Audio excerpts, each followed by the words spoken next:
must find Philadelphia much changed, Mr. Jefferson. More change than I could have imagined, Mr. Hamilton. Not the city itself. All cities swallow everything in their weight. That's no surprise to me. That's why I abhor them. But I've been, as you know, in revolutionary France, where the streets are filled with the songs of liberty and brotherhood and the overthrow of ancient tyrannies of Europe, and to return from there to this, our cradle of revolution, and find the dinner table chatter is all of money and banks and authority is an unwelcome surprise. Unwelcome, perhaps, but necessary. I must admit, Mr. Hamilton, I'm a little uncertain as to the purpose of the Treasury Department. No doubt its function will reveal itself to me in good time.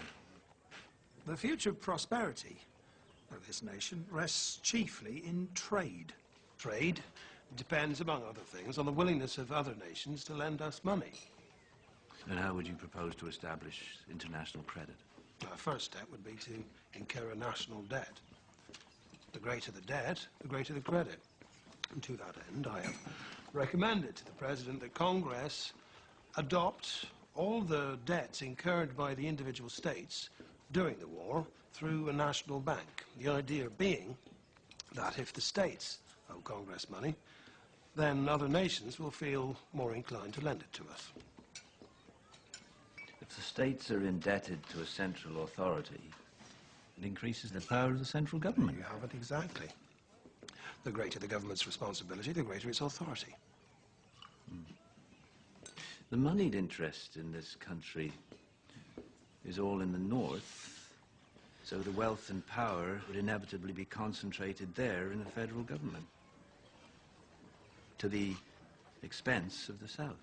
If that is the case, it is unavoidable if the Union is to be preserved. I fear our revolution will have been in vain if a Virginia farmer is to be held in hock to a New York stock jobber, who in turn is in hock to a London banker. The opportunities for avarice and corruption would certainly prove irresistible. Well, there you have it, as I have heard said. If men were angels, then no government would be necessary. Well, sadly, that is very well said. But there can be no question. Our nation cannot bind together without powerful central government. But we must also accommodate the needs of our constituent states, both North and South. The power of one must check and balance the other. To that end, we must dedicate all of our energies and our care.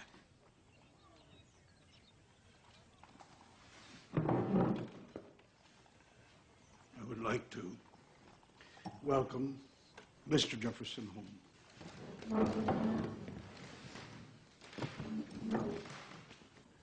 Mr. Secretary of State.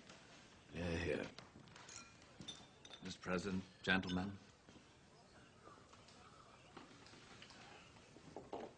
There are cabinet matters that I would like to discuss.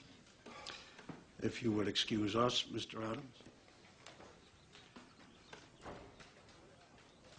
Please convey my regards to your wife.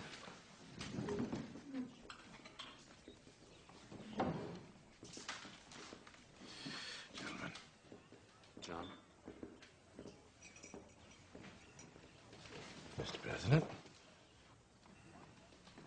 Mr. President, and nothing more.